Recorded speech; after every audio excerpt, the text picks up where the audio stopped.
Yang namanya media itu kan ada dua pilar yang harus kita pegang. Pilar pertama adalah pilar konten, yang itu berada di jalur idealisasi kita. Kita punya visi, kita punya misi dan seterusnya, itu kita terjemahkan dalam konten itu. Yang kedua adalah jalur bisnis. Dua jalur ini harus dipegang. Dua pilar ini harus dikuatkan.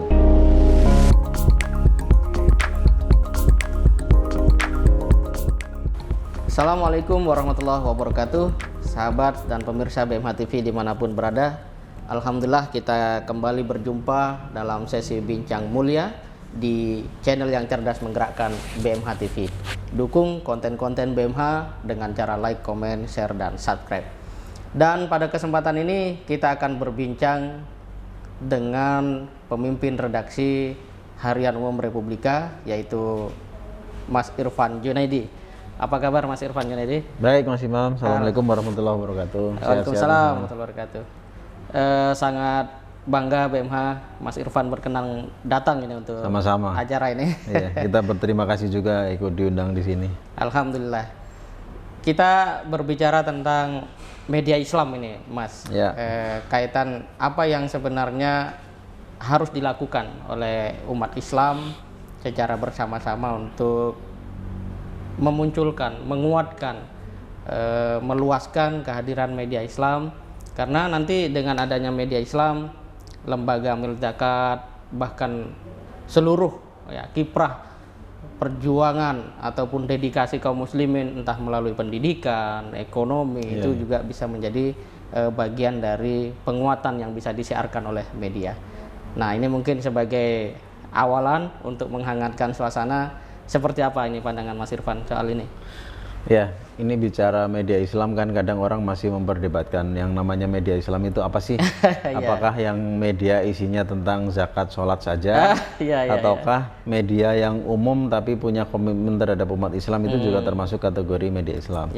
Nah, kalau kami di Republika berpemahaman bahwa media Islam itu tidak harus literally hanya berbicara tentang rukun Islam, rukun iman gitu ya. Kita juga berbicara soal hal-hal lain yang memang selama ini di media juga banyak diperbincangkan. Jadi secara pilihan isu, secara konten barangkali tidak akan jauh beda dengan media pada umumnya. Cuman kita punya perspektif yang berpihak terhadap kepentingan umat muslim. Nah, dengan demikian kami merasa bahwa media Islam itu juga nyaman untuk dibaca oleh umat yang beragama lain ya, karena isinya sesuatu yang connect sama mereka. Cuman dari kacamata yang mengarahkan kita bahwa kepentingan Islam itu ketika memandang isu korupsi itu seperti ini gitu ya. Kepentingan Islam itu ketika memandang isu tentang pemilu itu seperti ini gitu loh, sehingga orang di luar sana juga tetap perlu untuk membaca kacamata kita gitu. Nah, itu definisi yang, iya betul, itu definisi yang kita pakai.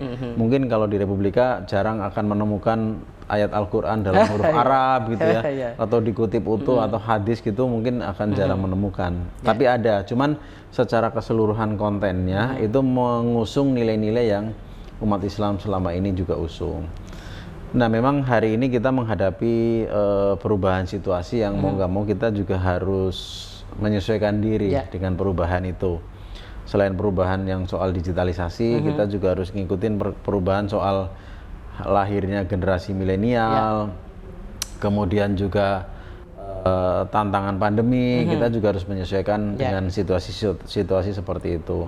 Mau nggak mau kita dituntut bekerja lebih kreatif, bekerja lebih keras lagi untuk menemukan ruang-ruang di mana konten kita itu bisa menjadi relevan dengan percakapan, relevan dengan persoalan yang dihadapi oleh masyarakat hari ini gitu ya. Nah, memang ini tidak mudah untuk mengatur komposisi ramuan yang pas gitu ya, itu tidak mudah. Kami juga masih dalam proses terus mencari setiap hari gitu. Kira-kira apa sih yang pas untuk disajikan, apa sih yang relevan untuk diperbincangkan gitu. Tapi paling enggak mestinya kita punya optimisme yang lebih besar dibanding yang membawa kepentingan lain. Karena apa? Karena sebenarnya proporsi umat Islam di masyarakat Indonesia ini kan lumayan besar sekali ya. Bahkan mungkin bisa dikatakan terbesar gitu ya. Walaupun memang bicara Islam juga warna-warni sebenarnya. Tapi tetap aja besar, tetap aja besar. Nah, hanya asal kita bisa menemukan bagaimana cara merangkai warna yang bagus, itu rasanya akan sangat berpeluang untuk bisa mendapatkan tempat di hati masyarakat secara luas gitu. Problemnya ya kami mungkin juga para pengelola media yang selama ini mengusung warna keislaman itu belum bisa secara pas merajut warna-warni umat Islam ini. Betul. Sehingga ada yang bisa bertahan, ada yang banyak yang tidak bisa bertahan gitu, kira-kira seperti itu. Betul. Nah, terus kemudian selain urusan itu, yang namanya media itu kan ada 2 pilar yang harus kita pegang. Pilar pertama adalah pilar konten, yang itu berada di jalur idealisasi kita. Kita punya visi, kita punya misi dan seterusnya, itu kita terjemahkan dalam konten itu. Yang kedua adalah jalur bisnis. Bisnis, 2 jalur ini harus dipegang. Dua pilar ini harus dikuatkan. Nggak bisa kita tutup mata, udah pokoknya kita ngurusin. Nggak bisa. Kita juga harus secara realistis berbicara tentang pilar bisnisnya gitu ya. Nah, kita harus menyiapkan produk-produk yang secara bisnis juga harus friendly. Sehingga market akan bisa memakai produk kita gitu loh. Nah, ini yang terlupakan karena asik ngurusin pilar konten dan segala macam, kemudian pilar bisnisnya tidak terkelola secara maksimal karena tadi keasikan di satu sisi. Ini juga nggak bisa. Harus dua-duanya ini bisa dipegang dengan baik gitu. Kira-kira mungkin secara umum gambarannya seperti itu Mas Imam kondisinya. Luar biasa. Jadi memang harus punya 2 sayap agar bisa terbang. Betul. Iya, harus minimal 2 sayap. Minimal 2 sayap. Luar biasa. Nah, ketika kemudian Republika dengan positioning yang seperti tadi dan tampaknya dalam beberapa hal itu sudah tercapai lah. Katakan kaitan dengan bagaimana Republika menjadi andalan banyak lembaga amil zakat termasuk ormas-ormas Islam. Nah, menurut Mas Irfan sendiri, kira-kira apa yang kemudian penting ditingkatkan ini oleh lembaga amil zakat gitu ya, kaitan dengan untuk masyarakat ini semakin melek ya, kaitan dengan syiarnya.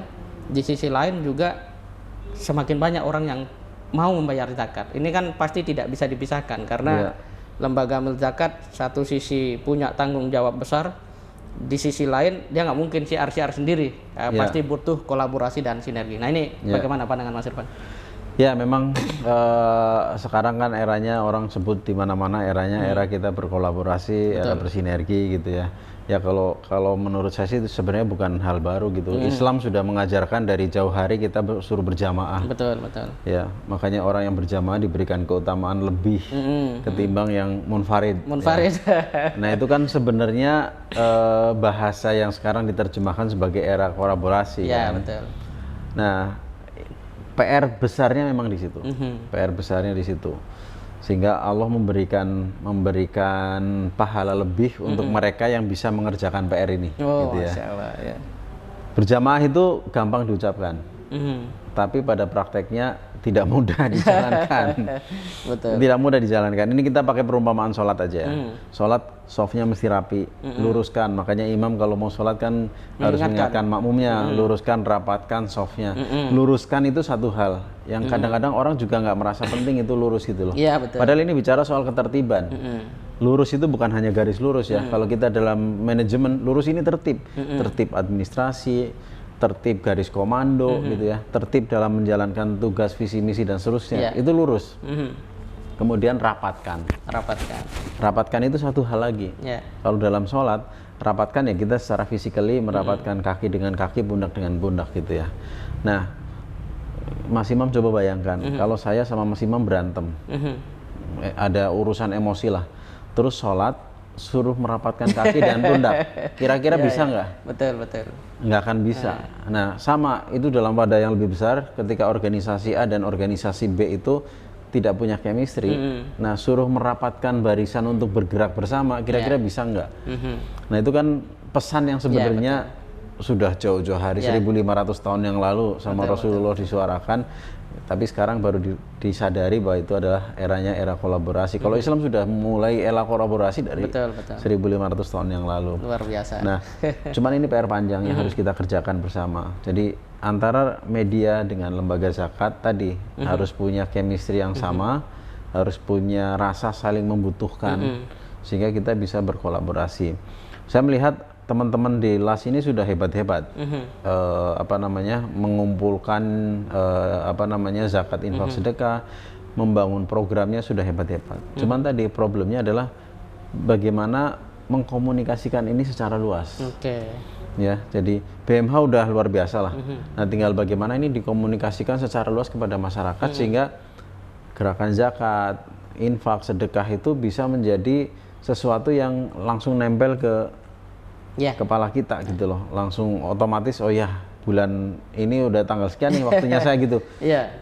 Udah langsung berjalan dengan sendirinya. Nah, itu kan perlu komunikasi, perlu sosialisasi dan seterusnya. Dan kami di Republika terus terang menyediakan diri untuk dimanfaatkan sebagai saluran untuk mengkomunikasikan ke masyarakat secara luas. Ini bisa disusun cara sinergi yang sangat saling support, sangat saling menguatkan. Nah, itu PR yang memang yang harus kita terus perbaiki dan kita kuatkan, Mas Imam. Ya.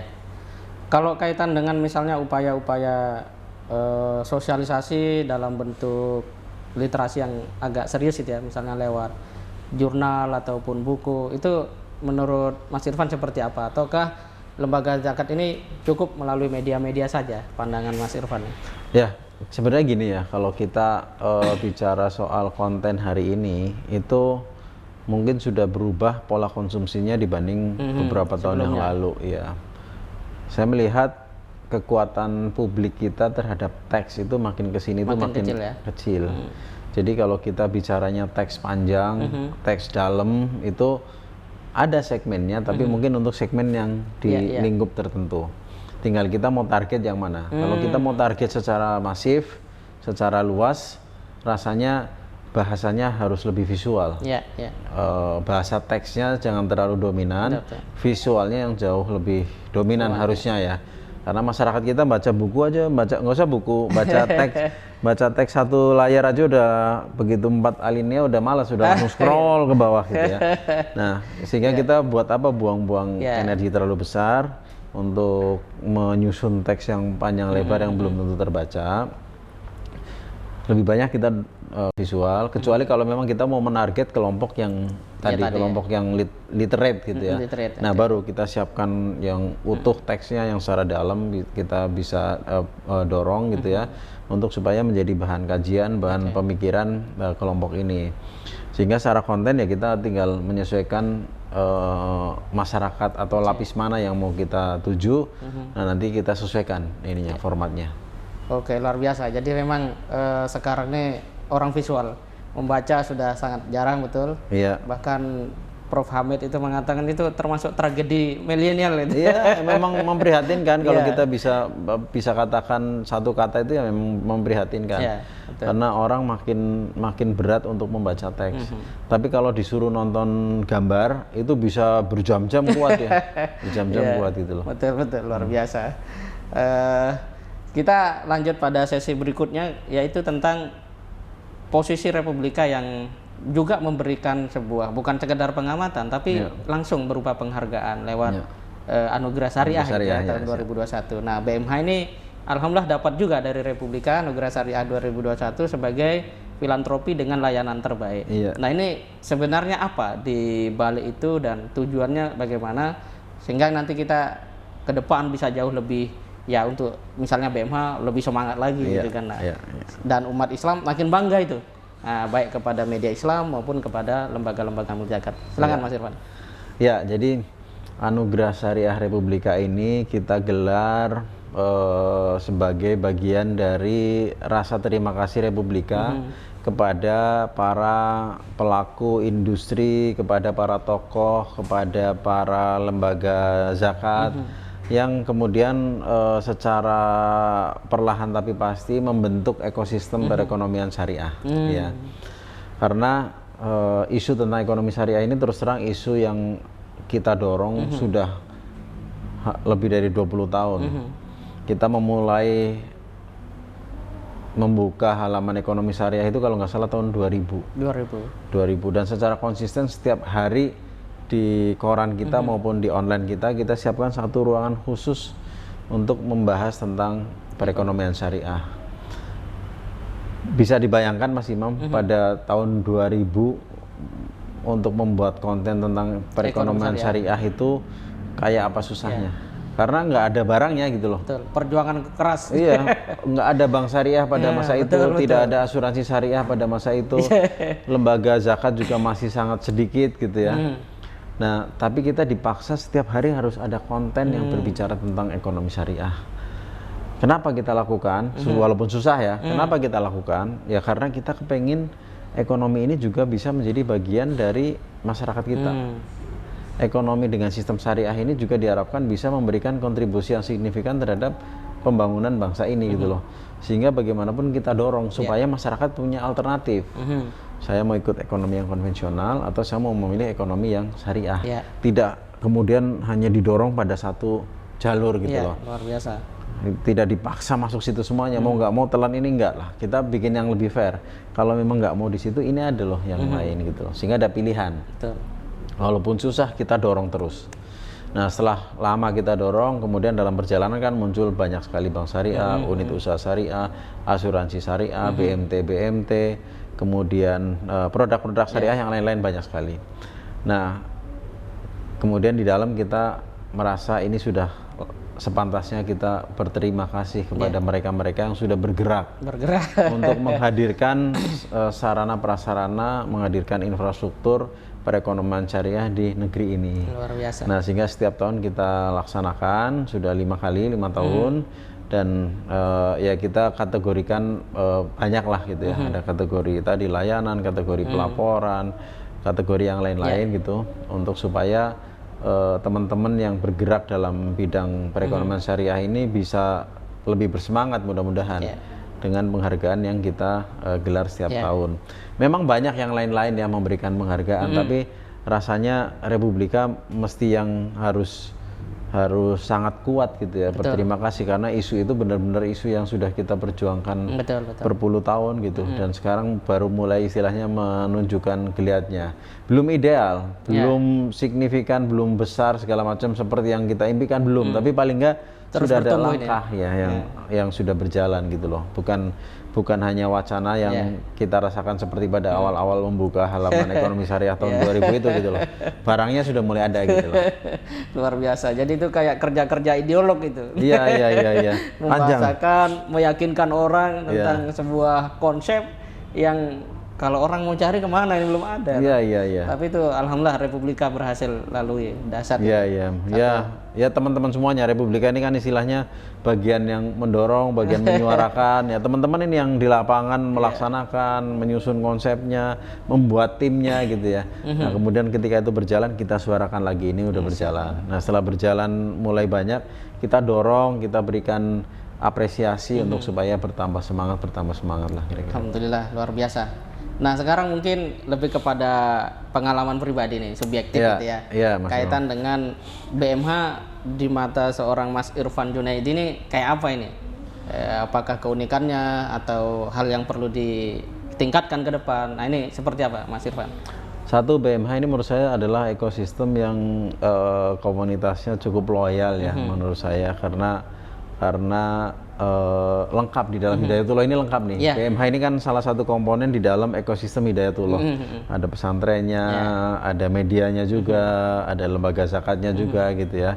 Nah, memang sudah waktunya lembaga sebesar Hidayatullah ini untuk bisa memanage zakat infak sedekahnya secara profesional gitu ya. Nah paling enggak dengan keberadaan PMH ini menjadi salah satu sarana untuk supaya zakat infak sedekahnya di Hidayatullah ini bisa dikelola secara lebih profesional, lebih transparan, lebih akuntabel dan seterusnya. Nah kemudian kalau yang saya tahu BMH ini kan punya kekhasan untuk melayani masyarakat-masyarakat yang istilahnya pedalaman, pinggiran gitu kepulauan. Kepulauan itu menurut saya penting sekali. Karena kalau nggak ada BMH nggak tahu siapa yang mikirin itu tuh. Akhirnya mungkin orang lain yang mikirin, kan sayang sekali. Tapi untung sekali ada BMH ini yang bisa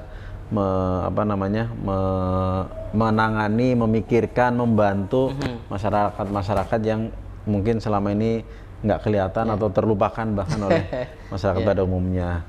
Nah, mungkin kalau boleh kasih masukan ya tadi, walaupun mainnya di pinggiran, walaupun di pedalaman, suaranya jangan sampai terpinggirkan.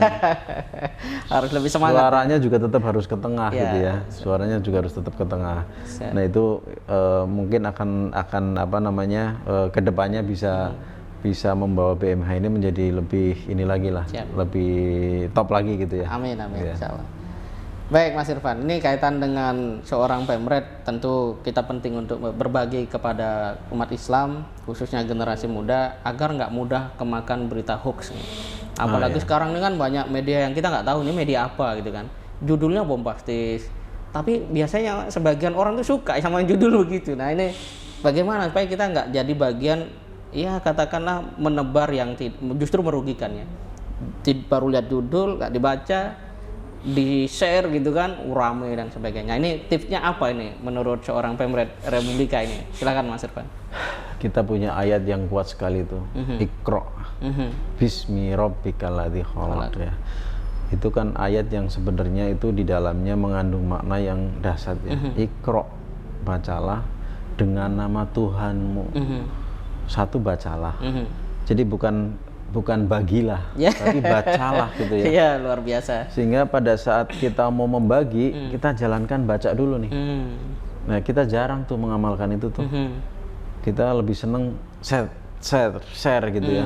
Padahal belum tentu kita baca yang kita share. Itu kan berbahaya. Betul. Banyak kok kejadian main share kemudian ternyata salah dan berdampak fatal, itu banyak sekali kejadiannya. Nah, kita jangan mengulangi itu. Umat ini harus cerdas.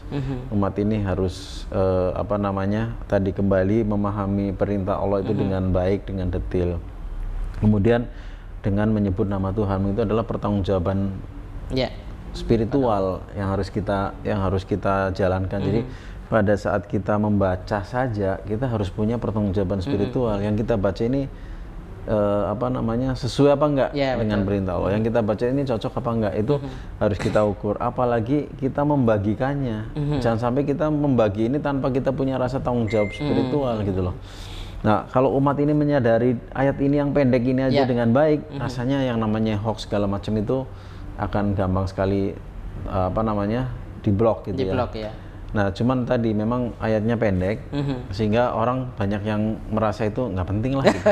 Terus yang kedua, sering banget orang bicara ikro, tapi akhirnya kemudian hanya jadi kayak masuk telinga kanan, keluar telinga kiri. Padahal kalau kita resapi, yang namanya membaca aja kita punya tanggung jawab akhirat membaca gitu ya. Apalagi kita membagikan bacaan kita, itu tanggung jawabnya lebih besar lagi gitu. Membacanya tanggung jawab, membagikannya punya tanggung jawab yang lain lagi.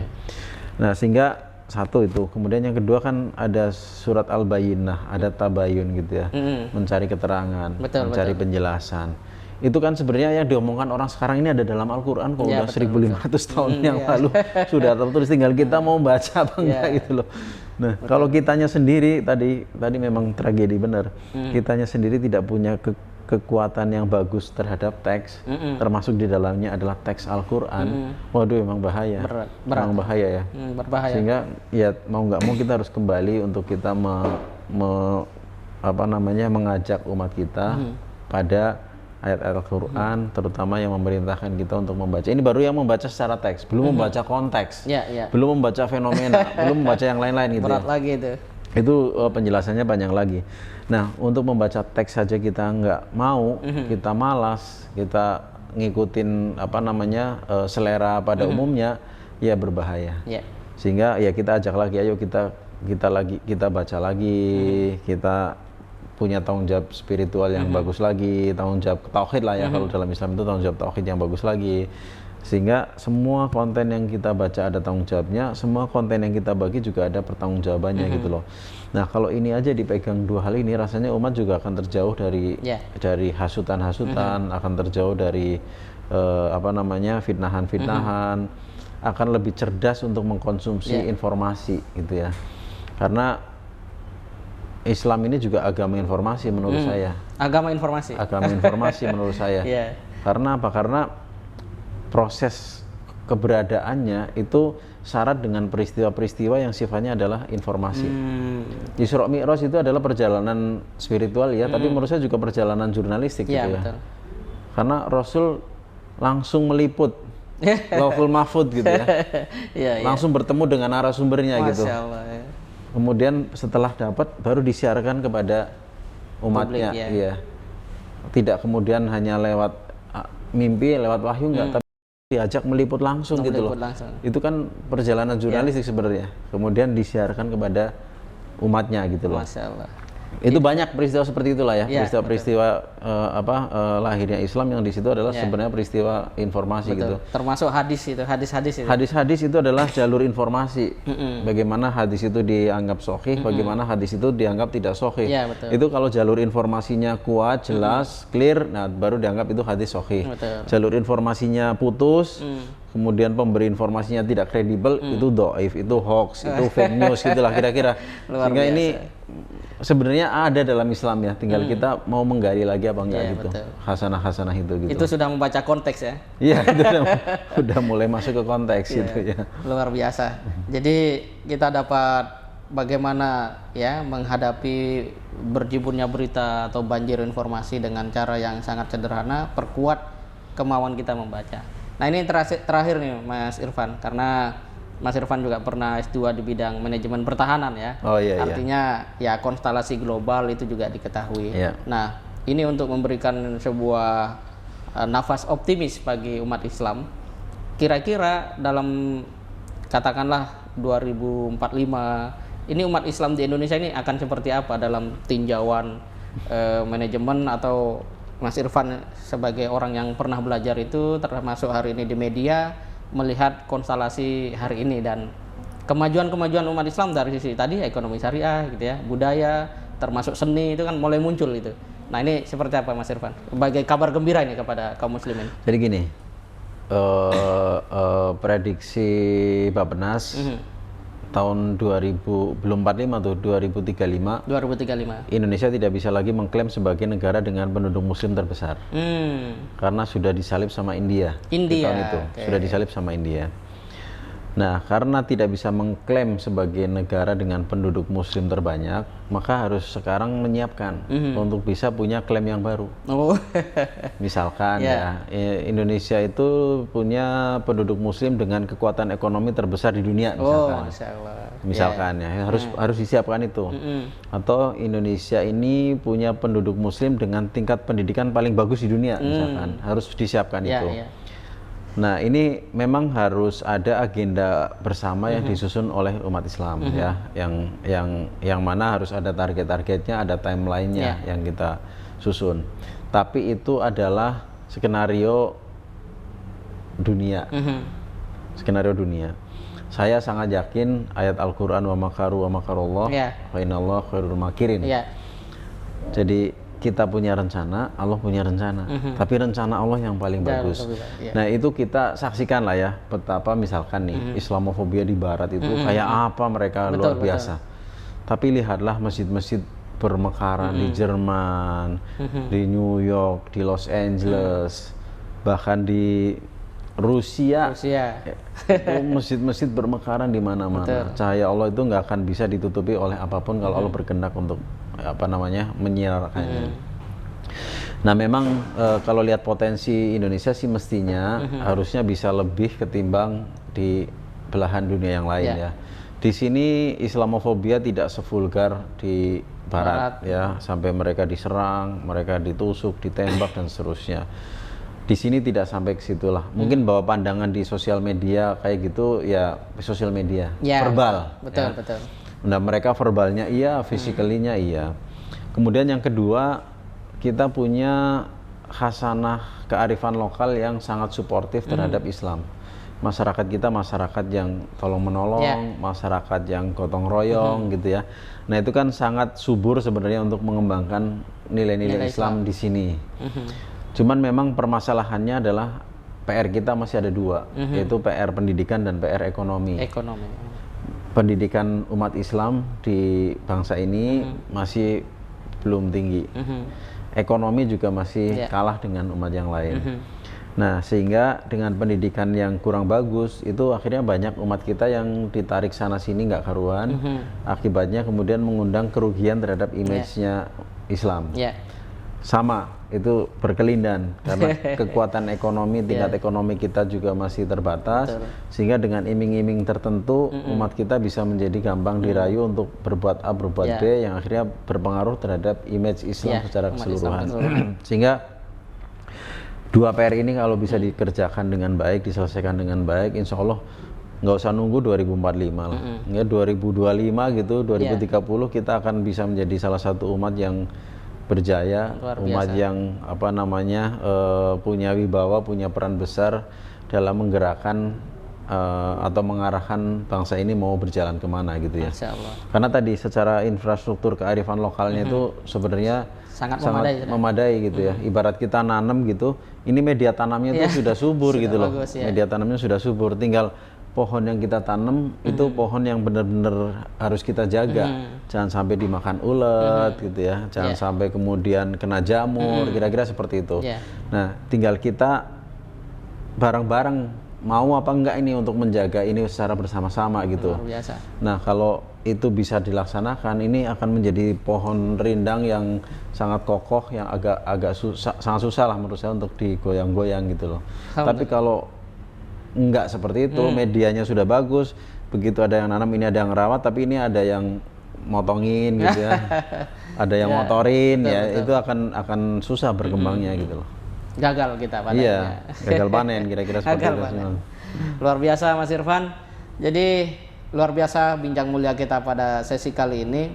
Kita temukan bahwa di dalam apa yang menjadi PR utama umat Islam ternyata juga ada dua sayap, yaitu pendidikan dan ekonomi.